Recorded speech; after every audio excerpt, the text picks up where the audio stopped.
I don't know, the work environment hosts or the like after work hangouts with like colleagues is always a fun thing. Yeah, yeah, for sure. Well, that's good. Absolutely. Well, thank you for joining me today.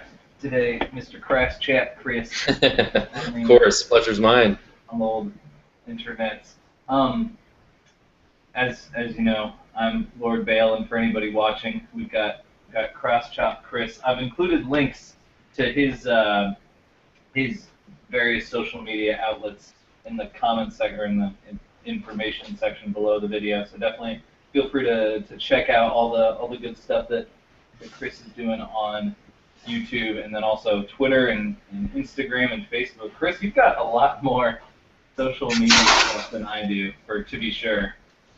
Yeah, I figured when I created the channel, I was like, well, I'll cover my bases and see what, like domain names are available to try and snatch them up as quickly as I could, just in case. And, so I just was like, well, more for future proofing than for current affairs, I guess. But, yeah, definitely glad to have them.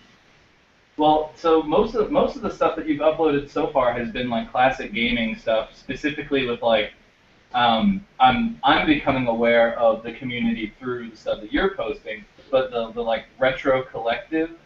Yeah. So like how do you feel about like what's the response like within that kind of community? Like it seems like you really kind of jumped right into it, and at least on like Instagram, I'm seeing a lot of positive response to your stuff through there.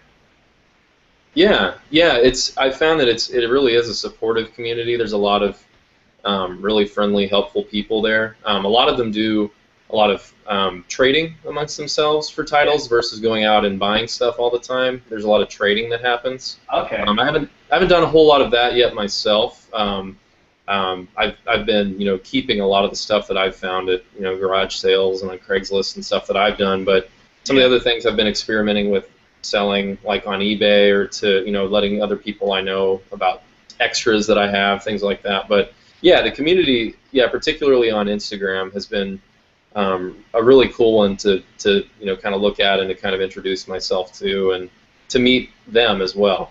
Yeah, I've noticed that a lot of since adding your page and liking a lot of the stuff that you're posting, it's intriguing to me how Instagram's like interface or the like kind of behind the scenes tech side of things within the like suggestions or the explore tab of Instagram. Now my like suggested things are it's like half bands and then half like retro video games now. So I'm just like always like Zelda lots or like Mario lots.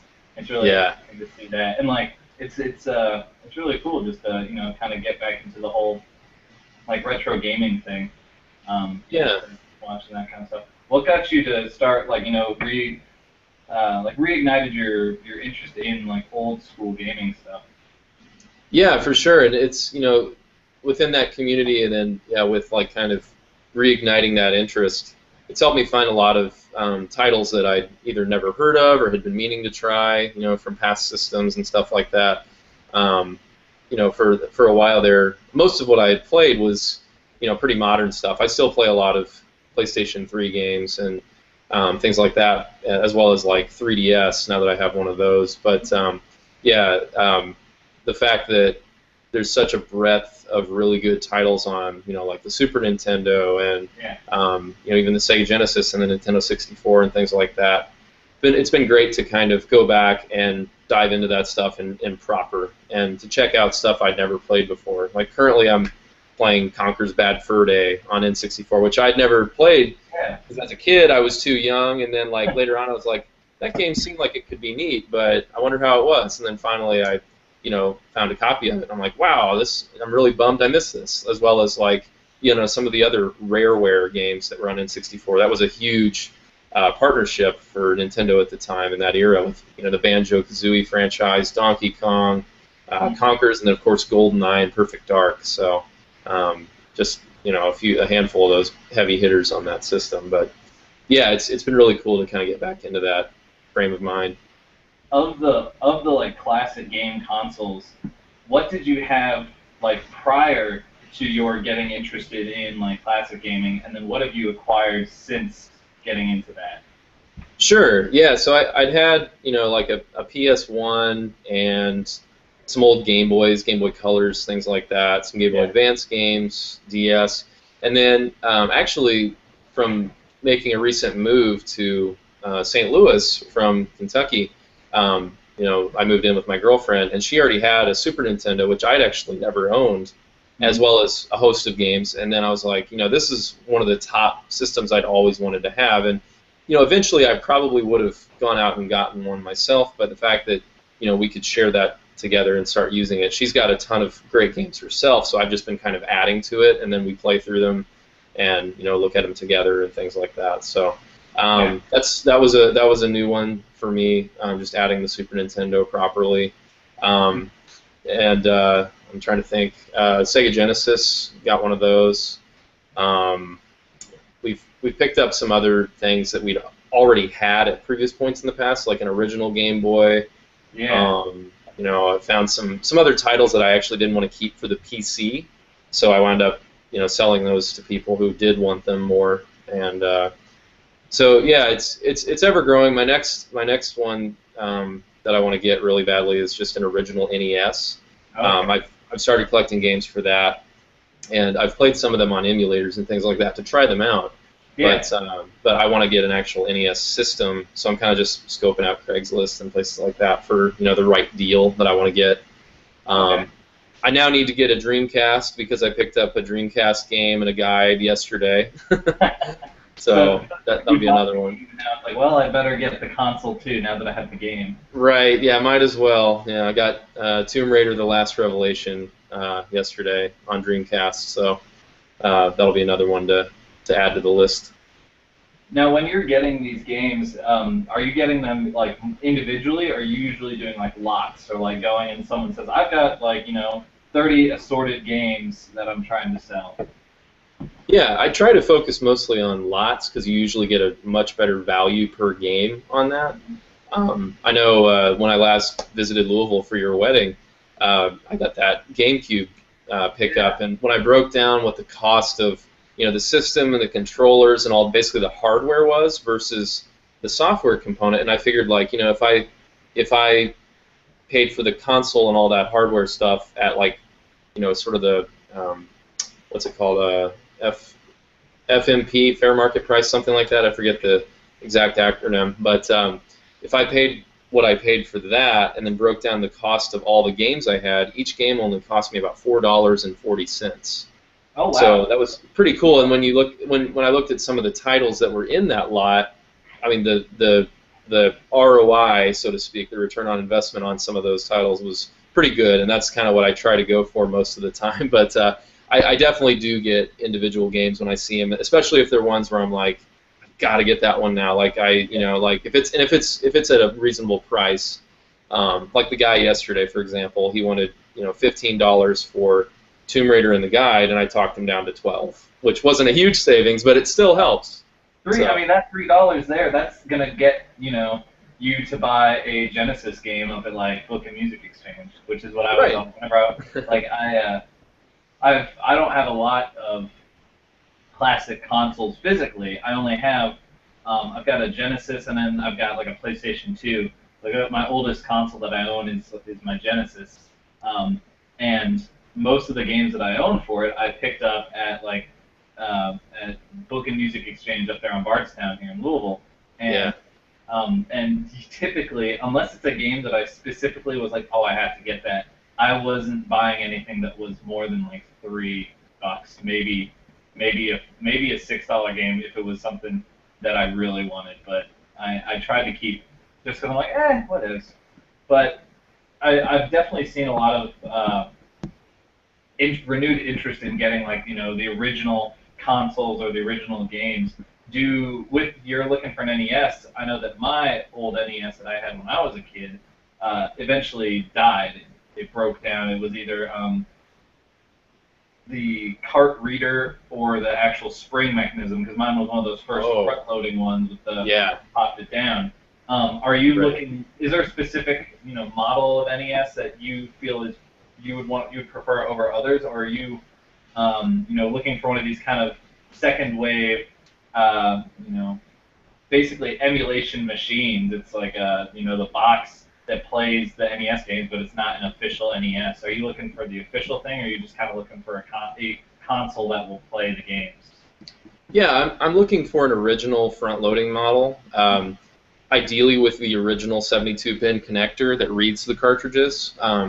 Everything I've read about it and seen on some of the fellow YouTubers that I've watched on like comparing the later top-loading model versus the original front-loader has said that while more convenient in terms of the top loader, in terms of space conservation, the fact that you don't have to load it in and secure it, and it seems to hold the cartridge a little better. The original one doesn't do the same kind of, I don't know if it's interlacing on the screen, but it has something to do with the way the lines appear on a television. The original NES supposedly blends that a little bit better to where you get a smoother image that's a little bit more close to what the original game designers wanted. And from what I've read, as long as you properly maintain the front-loading model and keep the 72-pin connector clean, then it should be the best model for you. It should last a while as long as it's maintained and things like that. I know some people they sell kits to clean the connector. I believe it's mostly a brass, so some people actually boil it in water to clean all of the dust and grime and things off, and it restores it really well. So I'm looking for one that has its original one because I've read that the replacement connectors they install sometimes aren't as good, and they crap out after a while eventually. Yeah. Well, I was watching this one. Kind of like your interest in the kind of retro community has got me pursuing other YouTubers and stuff. And I forget the guy's name. But he had acquired some old console. I forget what it was, but he had another fellow classic game enthusiast who he took his console to, and the guy's like, yeah, I'll upgrade this. He basically was taking these terrible capacitors out of this original circuit board and replacing it with better quality capacitors, just because this was a console that was budget and low end. It wasn't whatever. Yeah. It might have been a Neo Geo console of some kind, or maybe it was a what was it? I can't remember. But basically, he was going in, and because over time these electronic components fail. I mean that's the nature of electronics. So he was taking it to restore it, but not restore it with original parts, but with modern or newer, better parts. Sure. That's something that you would be looking into with anything that you'd be purchasing, or would you just be trying to find fully functional, 100% original? Aside from the Nintendo, which we already discussed, like if you had a Genesis that was being a butthead, do you think just go find a new Genesis, or is it something where you'd be like, all right, well let me look up one of these people who have a soldering iron and a knowledge of circuitry? I'd probably research it a little bit and see what was available and then what the cost would be versus getting a new one. The Genesis I have is the Model 2, which I think is the one that I remember you having as well. Yeah. It's kind of more compact and exactly. Pretty sleek. Yeah, I think it's the more recognizable design, maybe. It's definitely the Genesis that I remember. Whenever I picture Genocide in my mind, I think of the Model 2. Yeah. So I would probably I would look into it first and foremost, but then realistically, I'd be perfectly fine with trying to hunt down a new one to replace the one I have. The one I have I got for actually less than $10. So with that kind of cost, it wasn't too painful on my wallet, thankfully. So as long as I could find something in that ballpark, $10 to $20 maybe, depending on the condition, like if it came in the box and all the original paperwork or something, then I might fork over a little more. But yeah, ideally, you kind of grow attached to, certain consoles that you've had. Like you're kind of like, this is the one I originally got. I want to keep, good care of it if I can. At least me, I've been that way with some of the systems I've owned. And I often regret selling off my Watermelon Red, fantastic Nintendo 64 that I did. Oh, man, hold on. You had a Watermelon Red, fantastic Nintendo 64. Oh, yeah. Yeah, I bought it, for like I think it was my maybe 10th birthday, something like that. I forget. I got it almost exclusively with the intent of playing Ocarina of Time, and of course later expanded the library to have Majora's Mask and Donkey Kong and Kobe Bryant and NBA courtside. Specifically courtside. Right. I never actually, I borrowed a N64 from a neighbor for a little bit, but I never actually owned one. I've played 64 games from either going over to neighbor's house or borrowing or whatever. Yeah. But I never actually owned one, and it is one of the consoles where I've debated going back and actually buying one just to have it, just because uh, most of my gaming, like retro kind of gaming experience and stuff, is all done with emulation. Yeah. And while most emulators run relatively well, just kind of straight out of the download, there's not a whole lot of setup. For some reason, N64 is one of those consoles where the emulation is kind of finicky, especially with specific games. Right. There's a couple other consoles that are similar. The Sega Dreamcast and Sega Saturn both are a little more finicky. Specifically, apparently the Saturn is notoriously difficult to get set up. But my N64 knowledge base is basically like GoldenEye, Banjo-Kazooie, and like Mario 64. I never got to play Donkey Kong 64. Yeah. Enough, which I always wanted to, but I just never got to. So Yeah. I own a copy of Banjo-Kazooie because in sophomore year of college, our roommate in our suite owned a 64, but didn't own Banjo-Kazooie, and I said, I want to play that game again. So I went, I bought it, and I was playing it, and then like a month later, they put Banjo-Kazooie on the Xbox Live Marketplace, and I was like, I'll just play it again. So I played it again on 64 or on Xbox. So that was good. Yeah. I think that a lot of, or what I'm noticing is the kind of interest in old games, like somewhat started kind of back then when they're taking these old 64 games and porting them into you had the PlayStation Network with PS1 games, and that was really neat. I think just because it was allowing a lot of people who might not have come into gaming until a couple systems later, they could say, oh well, I can go back and what's Vandal Hearts, what's Combo or Jumping Flash, games that they might have missed on their first, or go back and play Crash Bandicoot for the first time. It's definitely an exciting kind of thing. Oh, for sure. Yeah. I think that resurgence has been pretty cool to see. The unfortunate side effect, I will say, is as time's gone on, which part of it's economics, and then part of it is just people seeing the opportunity to just make a little side cash. Like the fact that there's so many more people involved now, which again is great. I totally support that. There's unfortunately a rise on sites like eBay and other auction sites, places like that, where it's causing prices to rise on things because people will they'll compete more and more, and then it has a negative effect on even places like Craigslist and garage sales, where someone will say, oh well, I saw the price of Tomba on PS1. I saw this sell for $85 on eBay. And while that is an uncommon game, and it certainly is a great game that is valuable, the fact that it's that price and someone outside of eBay is quoting you at that is kind of a little bit of it's a little bit misconstrued from where it should be, because the average Joe is outside of eBay isn't really taking into consideration the fact there's shipping costs, and then there's also a final value fee taxed onto the seller, as well as if the seller uses PayPal, then they have to pay a fee to PayPal as well. So although it may have sold for $85, the person selling it may have only made somewhere in the 70 range, which is still pretty big. But at the same time, right. I specifically, like you mentioned Tombo, like I still just can't believe the luck and fortune that I came across on a couple of my purchases, and I'll ask you here in a moment on a couple of your best purchase or whatever. But a couple like classic game purchases that I remember getting was I picked up off Amazon a copy of Symphony of the Night. This was back in high school, so this would have been like 2000. It was probably 2004 or 5, so it would have been freshman or sophomore year.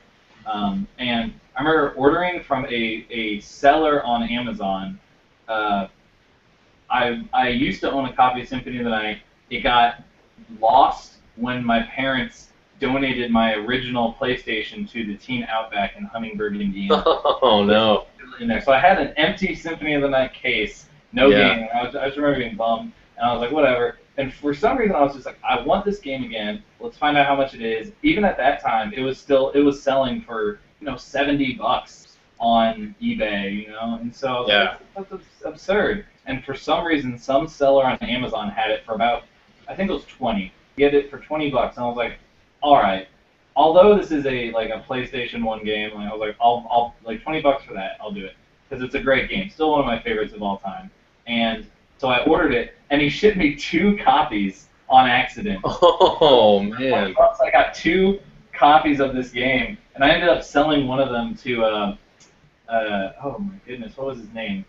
Zach something. It was a high school kid. But I sold a copy off, and then I still have my other copy. And that's another game that got ported to Xbox, Xbox Marketplace, and it's right. Yeah. Time again. Another one that I lucked out on was specifically Tomba. I remember nobody knew about that game that I ever was discussing, and I remember playing it, renting it back in middle school or high school, and loving it. Just being a real big fan, never beating it, but I had 2 days to try and beat it, and at that time I was a terrible gamer.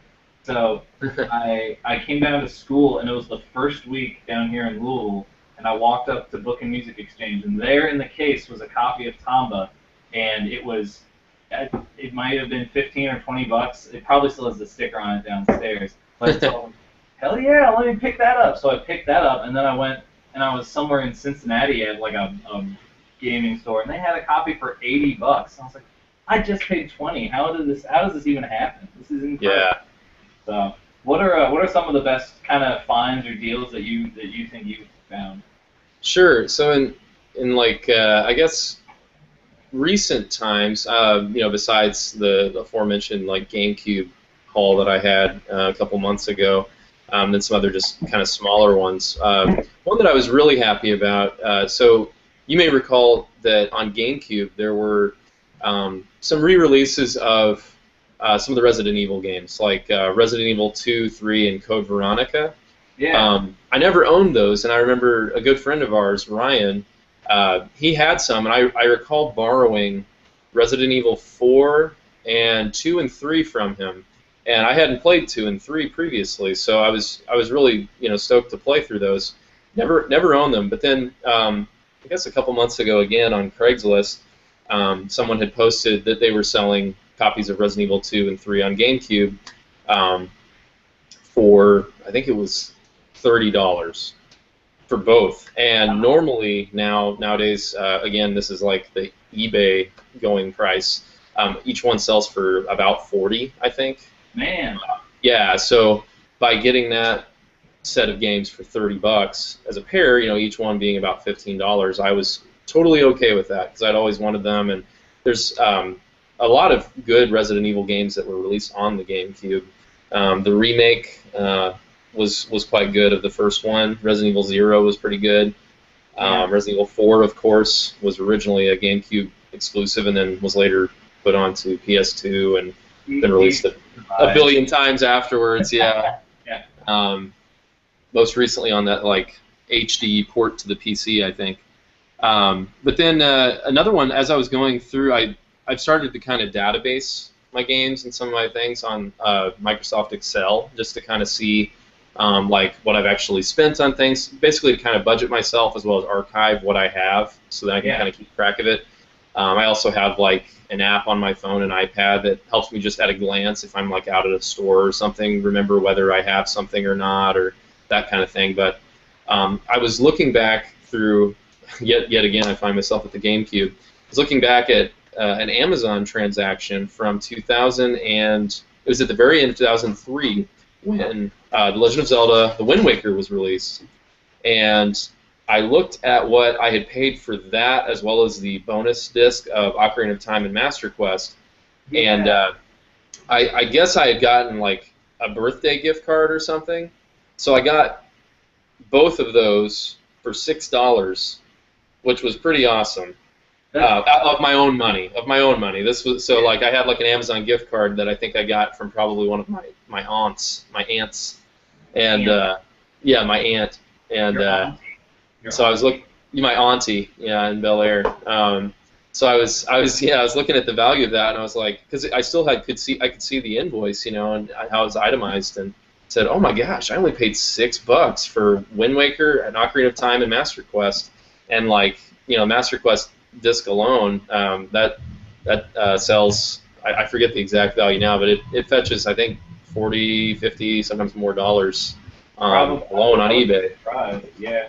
So. The one I remember, our viewer mentioning Ryan, I remember he had a disc that was Ocarina of Time, Majora's Mask, and then Zelda 1 and 2. Yes. And I remember just being like, I have the Ocarina of Time Master Quest one. And I was like, I don't really care about the Master Quest too much. But I was like, I would like to have that. And I remember going out to try and find it, and you can't find it for like less than $40 or something like that. Yeah. Actually, I remember finding it at a GameStop and seeing it, seeing the price on it, and also noting the fact that on things like not for retail sale, and I was like, yeah.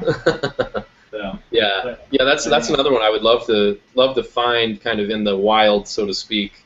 Ideally from somebody who is just trying to get rid of it. They don't really care about what they get back for it, but that's becoming increasingly harder to do. So maybe one day.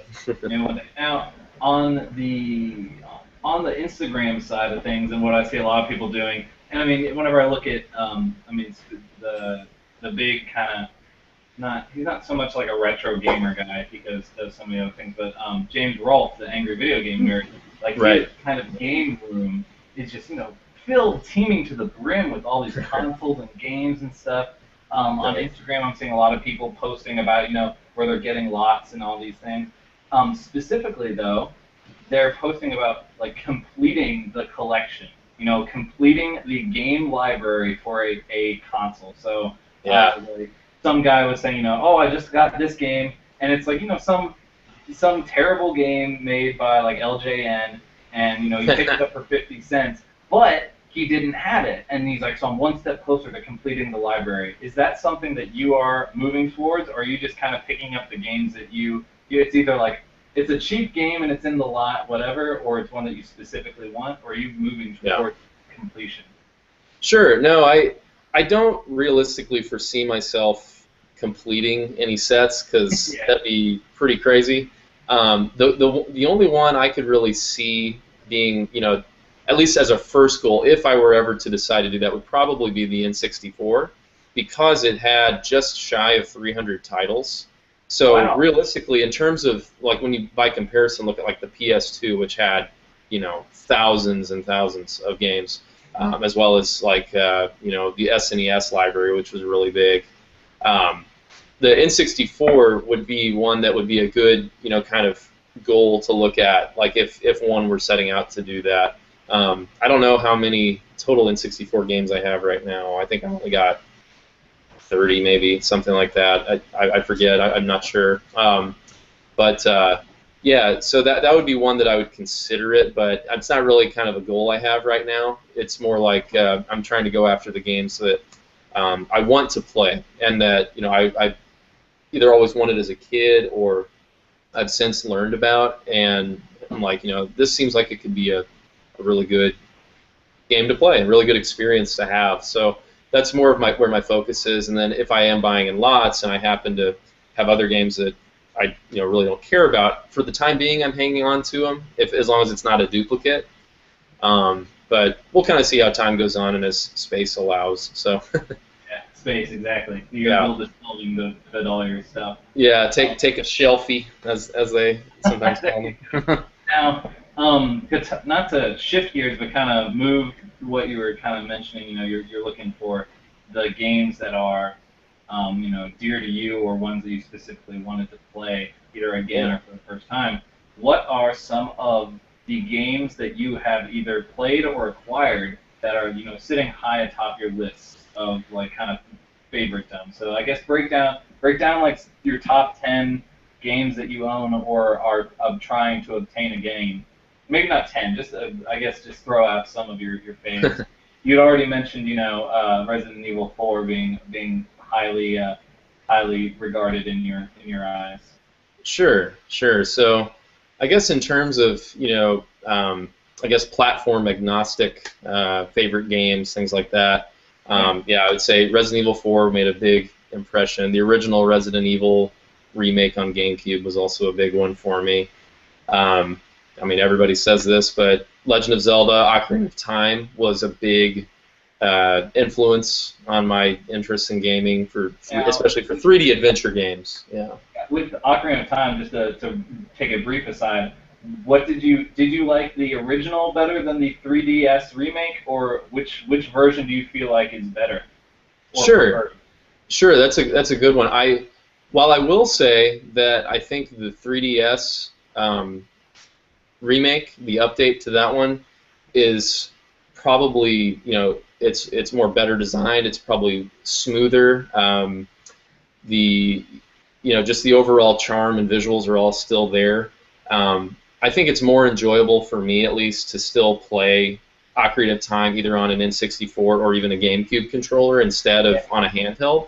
I still love it. It was a thrill to play through that again. I hadn't played it for a while. It had been a few years since I had played Ocarina of Time, and then playing it on the 3DS was a thrill to do that. The first time in a handheld format. I remember dreaming as a kid of like, what if one day games allow me to play something like Ocarina of Time, like on a Game Boy, and we're here. We hit that in 2011 or whenever, I guess 2012, whenever that came out. Well, sorry, I didn't mean to cut you off. Continue. What are a couple? Oh, no worries. We got the Zelda. Yeah. The very first, again on the Zelda tangent, the very first Zelda that I ever played was a Link's Awakening on the Game Boy.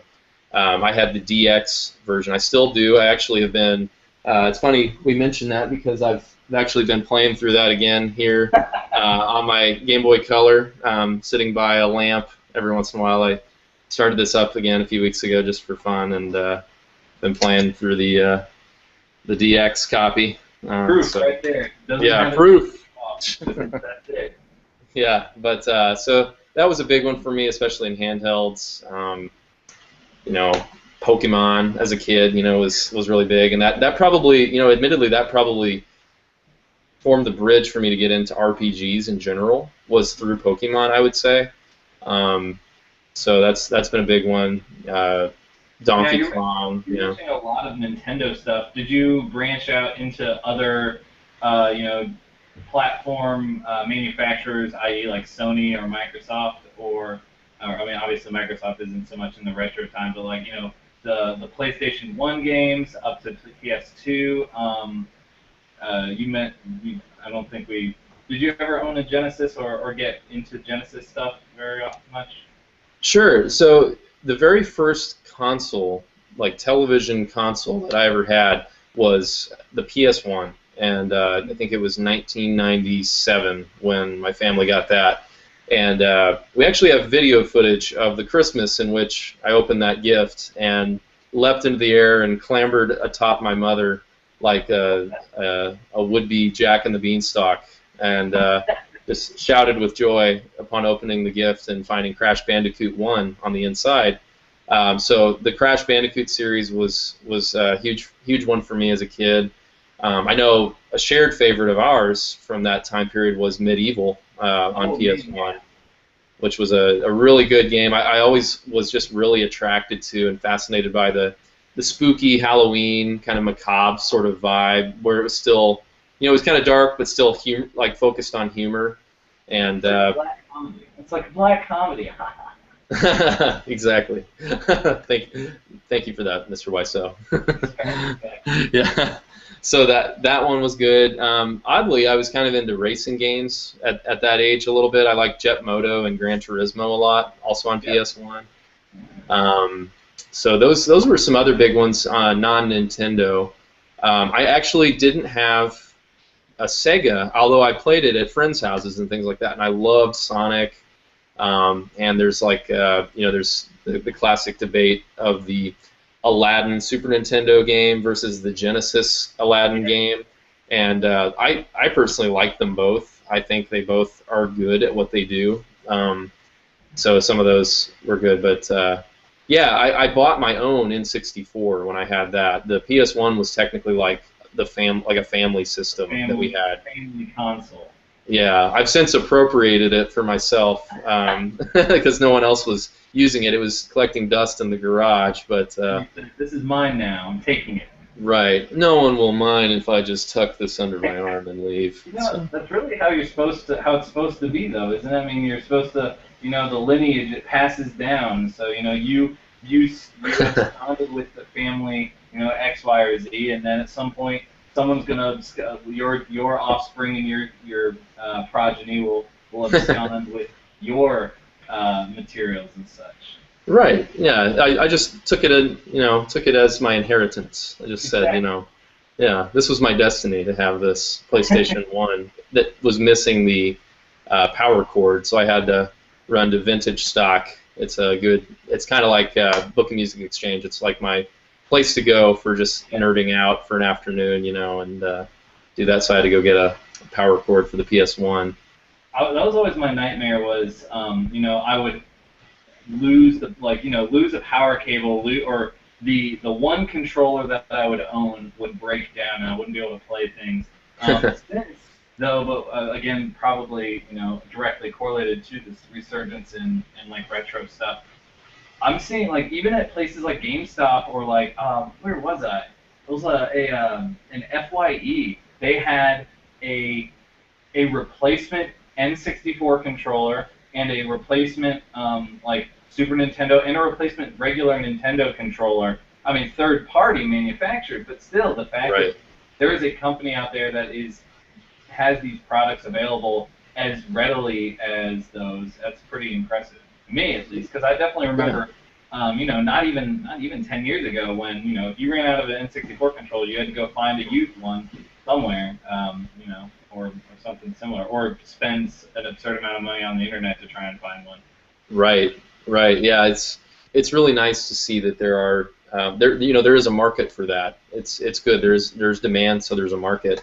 And even if they're not first party, and the quality level of those products does vary greatly, it's still good that they're available for people who want them. Especially if it's somebody who they're just casually wanting to go play a few rounds of Mario Kart 64, and they wanted to get an extra controller, but they don't care if it's an official Nintendo first party controller.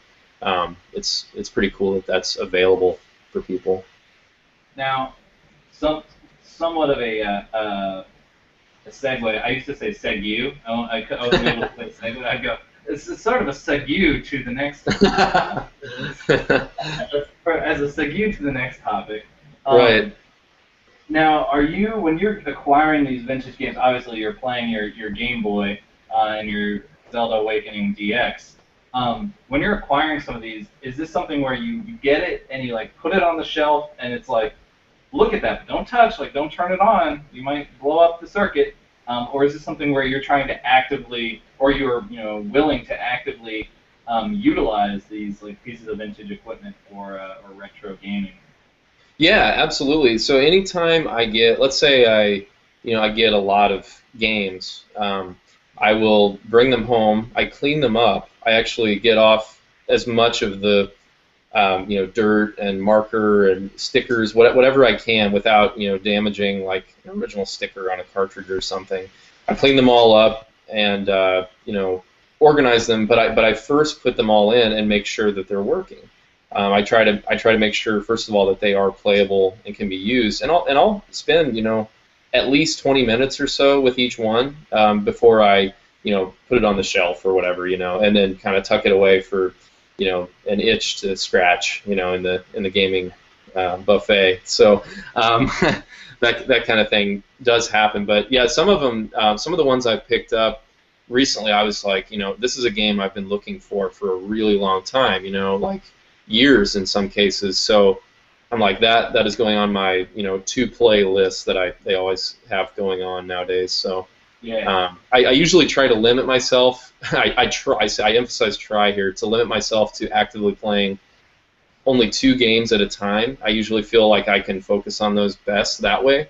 But without fail, I often find myself playing more than that at any given month period or more. So it definitely seems to be hard. I mean, I suffer from the same problem. I've been doing a couple gameplay videos and yeah, kind of shifting through consoles or games and I've got a couple where I'm actively like I've sat down like, all right, now I'm going to play this game as like my next kind of until I either complete it or I abandon it. Hopefully complete it. But yeah, I just am so flip floppy on my attention. My attention just kind of shifts around so much that because one minute I might want to play a Genesis game, and the next minute I'm like, well, I'm gonna go bust out my PS2 stuff. yeah, Onto that. So, and then obviously, at least on my end, because I'm doing software stuff, I have to kind of take into account the hardware expectations on my computer, or like how much power or processing is going to be needed to be done because I don't have the best computer rig in the world. So I've not really tried sitting down with like some of my like the PS2 and the GameCube emulators are both ones that are pretty intensive on my system. yeah, And while my program that I use to kind of capture is relatively minimal in its usage of processing power, it's actually pretty nice. At the same time, I'm not trying to overload my stuff. Just I don't have the best. It was a pre-made thing off of Amazon was my computer. So, yeah. For me now, is that something that you might look into yourself on? In the future, getting classic. I mean, obviously, you would be trying to get the hardware side of things to record it, but is that something you'd be looking into doing in the future? Is doing gameplay stuff with your with the stuff that you've acquired? Yeah, definitely something that interests me eventually. Especially with just general discussion videos on certain games, I'd love to be able to show, even just snippets of gameplay footage and things like that, or, perhaps try out doing some Let's Plays. I want to do it. I'm not opposed to doing it through an emulator at all, but right now I'm kind of in a similar space where I just flat out would need a new computer in order to do it. The one I have is one that I've gradually tried to, improve the hardware and software a little bit as time's gone on, but I've had it since 2007. So it's time to send it to the PC cemetery, I think, and send it off to Graven. Yes, send it to Graven. But so that's another thing on the to-do list is to switch over to a new machine. I'm debating on whether I want to, replace it with a good laptop maybe for the portability and also for space conservation. Because I live in an apartment, so I only have so much room, and the PC I have currently is on a desk that kind of takes up a lot of space in the space that it's in at the moment. So trying to figure out what I'll transition to and how soon is kind of another thing on my to-do list. Well, that's it's one of the things that I wish I could do some of my stuff on hard console, but at the same time, it's just not in the cards for me currently. Yeah. I will say what's very interesting, and this is less retro-y, but more just kind of like the gaming environment as a whole. The fact that the PS4 and the Xbox and the Xbone, both come with the option to record your gameplay footage on the system, and you can automatically upload it to YouTube. I think that is an incredible kind of step forward in the right direction for the gaming community. Absolutely. Well, that's good. Oh, well, anyway, back to my Segu segue. Your Segu, yeah. Segu. Back to my Segu. So, in your kind of lexicon of knowledge, so there's you've got your video gaming side, but I know that you also are relatively passionate about musical stuff, and so the kind of synonymous and equivalency between like retro gaming would obviously be retro. I'm not an English major. I was a music major, and I took like 2 English classes. But yeah, like I mean, retro gaming has you going and getting your old consoles, and like there's been this obvious surge in interest in vinyl and picking up and stuff. Also cassettes as well. So like old formats of music are coming back around. Are you kind of in that realm as well as just like general retro stuff, like interested in you, or are you interested in it rather? The music's like, oh, Chris, come to me. But so are you kind of into the vinyl resurgence and the cassette tape resurgence and the 8-track and the stone tablets and etchings and cave paintings? So, with regard to that, Retro asked me out on a date, and I said yes, of course. No, with regard to vinyl, definitely. I haven't been spending as much time on collecting vinyl lately as I was last year, I would say. I think I've only bought a handful of records, maybe just 2 or somewhere between 3 and 5 so far this year. Whereas last year there were significantly more. There are some new releases that have come out this year, quite a few actually, that I would like to get, and I just kind of slept on the pre-orders for them and stuff like that, or at the time I was just like, I'll wait and come back to that. So there's some on my list that I want to do for that with regard to vinyl. I don't collect any cassettes. I just haven't really found the appeal myself personally. I know there are people who do like to collect cassettes, and there are bands who are still releasing them. So I know that is a present state of affairs. I have, I think, 1 8-track. I wouldn't be opposed to getting more as long as it's for artists that I really like. Like I think the one 8-track that I have is a copy of Led Zeppelin's Houses of the Holy.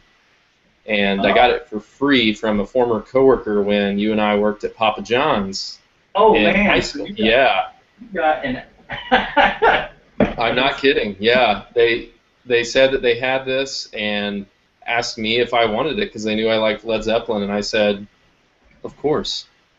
Why not? Yeah, right. Yeah, so I've got that, but and I've come across 8-tracks at different times, but they were for like the Bee Gees or something, and I'm just like, no thanks. So, that's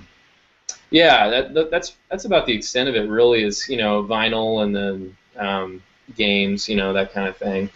I went to a couple of garage sales yesterday where there was some music equipment like amplifiers and cabinets and stuff like that. And one of them I was pleased to see was your 2x15 PV cab they had. It is a 2x15 you have, right? Yeah, I've got the 215. Yeah.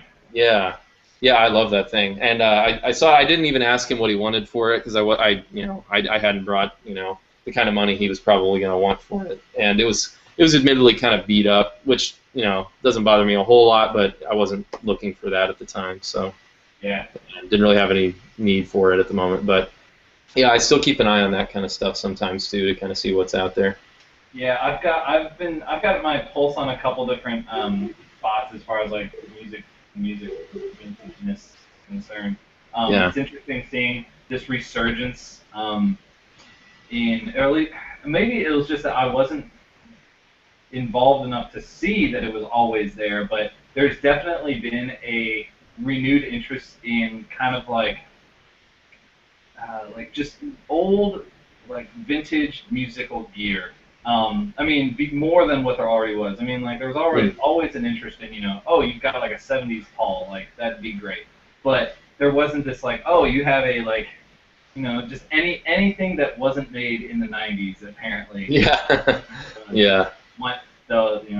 I distinctly remember people knocking, or at least within the scene that I was involved in, they'd knock Marshall, and now I'm seeing people just like clamoring to get a Marshall JCM 800. Like if they can get one, they get it. It doesn't matter, and it's interesting just how the tastes and times have shifted, and it's just I don't know what I would ascribe it to, but it's something that I've definitely noticed. Specifically, also the vinyl resurgence, and Lord knows I've gotten caught up in it. I don't spend as much as some other associates of mine calling you out, Cliffy Madden, because he drops a lot of money on his vinyl, but man, does he have quite the collection. I've definitely been kind of suckered into, and I'm kind of moving in that vinyl collecting kind of vein. If I see something is reasonably priced for me and is also a limited press, I'm pretty. I can be swayed to purchase it without much work. Like even if I'm like, I don't even know if I like the band. I'm like, well, it is one of 300 copies. I might as well get it. Right. And by that same token, I've got to thank you again for alerting me to the Earth reissue of The Bees Made Honey and the Lion's Skull, because I may not have even seen it if you hadn't alerted me to it, or may have seen it too late. So I must thank you again for doing that. Although I'm kind of frustrated now because I've been, funnily enough, I do a lot of my kind of vinyl hunting. I'll do it at local shops as much as I can. But just on the side, I also will just look on Amazon, and Amazon's actually got some not bad prices on some records. You can actually buy now. Before you couldn't. You can buy Bees Made Honey on vinyl from Amazon for like $23. Now I don't think it was the press, the like limited repress. It's just the like generic repress that they did. But still, I'm just like, damn it, like, man. But it's rattlesnakes. Like Southern Lord Records specifically, like. You just never know how it's going to sell, because sometimes their stuff is like, they repress it and then it's flooded the market with it. But other times they run one pressing of it and that's it. They're done, and then the prices of it skyrocket and you can't find it for anything. It's terrible. Right. But yeah, I actually just made a couple purchases yesterday. I had some Amazon credit and I was like, well. There's no games that I really wanted or was willing to use that money towards those games quite yet. So I bought a couple of records. I picked up a Some Girls record, All My Friends Going Deaf. I picked up. Picked up Beneath the Massacre's Dystopia, which is a technical death metal record, which I was just like, it was $10, so I was like, why not, right? Sure, And who else did I pick up? I think I picked up the new Red Fang album, which is kind of this doom resurgence, this like doom and stoner rock explosion that it's I saw it kind of equated to the oversaturation of deathcore about 5 years ago, where all of a sudden every band that was coming out was a deathcore band. Right. Apparently now, and I guess specifically in Louisville or elsewhere, doom is becoming the new in vogue kind of sound to do. Whether or not that's a good or bad thing, I guess, is kind of going to depend on your tastes or how you feel about the whole thing. It's just what it is. But then also I picked up band Touche Amore, which I never really listened to, and I listened to them at work a couple days ago.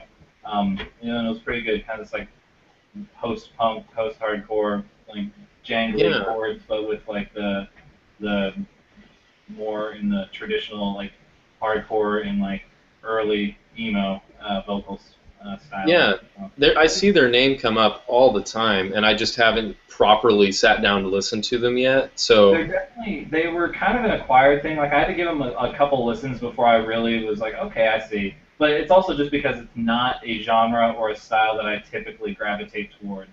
So it was something that I kind of had to relearn what I was listening for or how I was supposed to enjoy it. So. Yeah, that makes sense. But what's the most kind of recent pickup that you've had, at least on the musical front?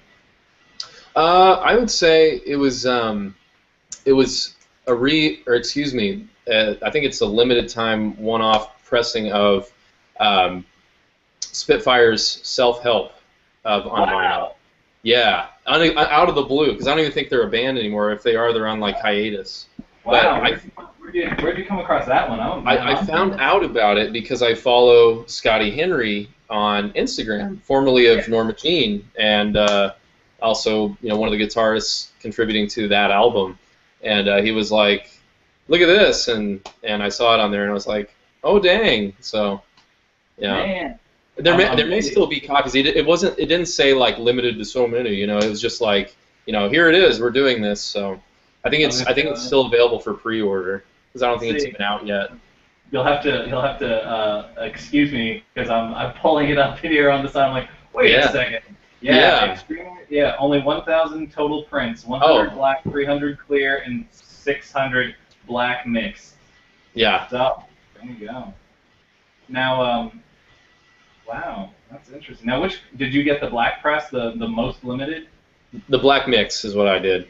Oh, you did the black mix. Ooh. Yeah. Well, see, this makes me want to. Let's see, let's see if they're sold out or not.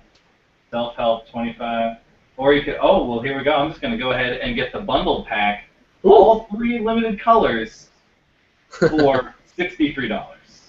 There you go. There you go. Saving about $12 on that. So. Yes. Deal. That's good.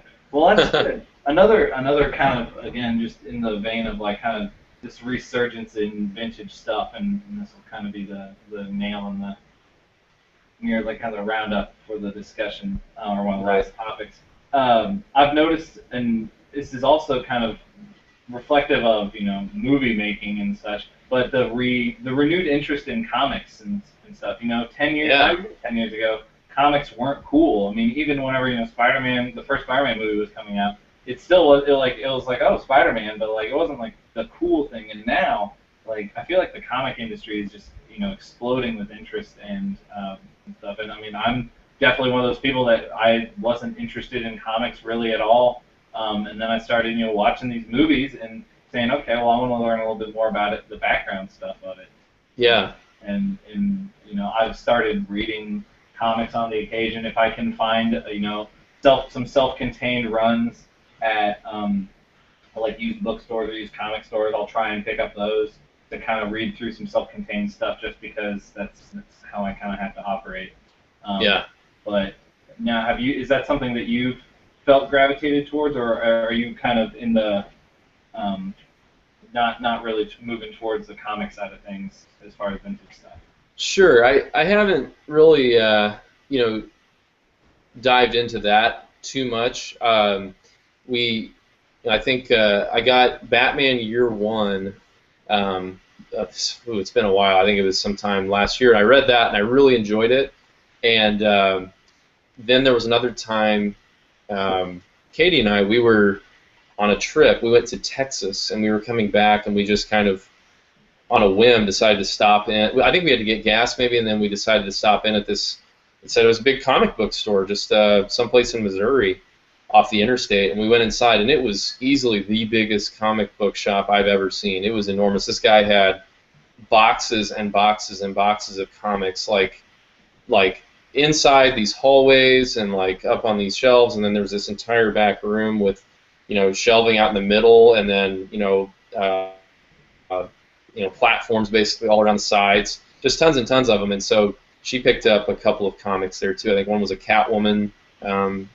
Maybe they were both Catwoman. I'd have to look. I think Wonder Woman and Catwoman, I think is what it was. Yeah. Okay. And so I don't know if she's read them yet. I haven't read them myself, but they're pretty cool, and I plan to take a look at them. Yeah. I mean, that's something I've just recently kind of and I'm not like really investing a lot into it. It's just kind of piqued my interest. I mean, like, I was always getting on Wikipedia and reading stuff anyway, but like just recently have I gone and like if I see a book at the used bookstore that's like, okay, this is collecting the Marvel Civil War main arc, and I'll say, okay, I can read that. That's kind of self-contained somewhat. Right. Or specifically, I like the kind of offshoots and the one-offs. So like they'll do they did this one Marvel spin-off that was like, I think it was called 1873, but I can't remember what year it was, but it was basically taking these Marvel characters and reimagining them back in this, previous historical time period, and it was really cool, and it was totally isolated from all the other events within the kind of Marvel universe, and that's the kind of stuff that I like, because I don't like coming into things not knowing the full story. So if I can start at the beginning and have this complete picture in front of me, then I can kind of digest that better. Yeah, that's how I am too. I think that's been something that had almost kind of kept me from comics in the past. Was I would, I'd see a cover of one, say, hey, that looks really cool, really interesting, and I'd pick it up, start off, and I'd be like, I have no idea what's going on. I'm entering in media res, so to speak, or in medias res, I guess it is, in the middle of things, and that always, would kind of turn me off almost instantly. I'd be like, I want to go to the beginning and like find out the entire story. Like I want completion with this, because it seems cool, but I've got to know what's going on first. And from 1963 forward, I need to know. Exactly. Yeah, I've got a lot of catching up to do. Yeah.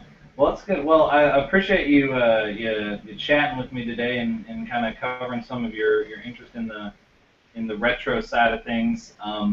Definitely always look forward to seeing the things you're picking up out there at the flea markets and such. Yeah, I should have another one coming pretty soon. I think I'm at a point where, because what I kind of do is before like I said, I clean everything up, and before I actually put it onto the shelves, I kind of bring it all together and say, okay, so this next block here is going to be, for my next pickups video or something like that. So it's going to be soon, because I'm tired of looking at it all in a pile, and I think Katie is as well. So I think I'm going to try and get that next video out probably within the next few days. I'd say this week, if not sooner. It may even be tomorrow or Tuesday, Wednesday, maybe. Probably not Tuesday. That's exciting. Now, do you have any plans to eat any more spicy chili or any spicy salsa? I hope so. I haven't gone into the planning stages for anything just yet, but that the success of that experience has led me to desire to do more of that, because that was pretty fun, painful but fun. Now, I guess the period, then the final period on the whole thing would be kind of bringing everything together. Speaking of collecting within musical and kind of retro stuff, and completionism and spicy foods, I was reading on a forum that this kid, he's trying to complete his collection of every piece of merchandise from the Chariot. And one of the things that he doesn't have is Hot and Rumors of Hot. And I almost commented and was like, son, you don't even know about some hot sauce until you get some Hot and Rumors of Hot. And I thought of you immediately. Would you ever put a footage of you partaking in some hot sauce a la the Chariot? I would be willing to. Yeah, I still have some. I think my bottle of it may actually be in Indiana, so I need to grab that. But I would not be opposed to doing so. That would be pretty cool. So that poor fellow, he needs to hit me up, and I can send him a little sample, but I won't give him the entire bottle. Don't give him the bottle. Well, that's good. Well, again, thank you, Chris, and everybody should definitely check out what you're doing over there at CrossChop, and Lord knows I'll be staying tuned. Always fun to watch the videos, to see the Instagram stuff, and to see whatever you're kind of tweeting out as well. Which is the Instagram and Twitter are two things that I've not really grabbed a hold on from the YouTube kind of side of things, just kind of utilizing it as my personal stuff. But your branding is swell. Well, thank you, sir. I'm glad to have joined you today, and look forward to doing some more. Well, excellent. Well, I'm gonna stop the broadcast. I don't know if it's gonna hang us up, so if it hangs us up, it's been good to chat with you. But if it doesn't, then I'll say goodbye in a moment. Thank you, audience of people on the internet for watching. Definitely go get those links from the bottom of the page to subscribe and follow CrossChop in its various social media outlets. I'm Bael, CrossChopChris. Thank you for joining, and good night and goodbye.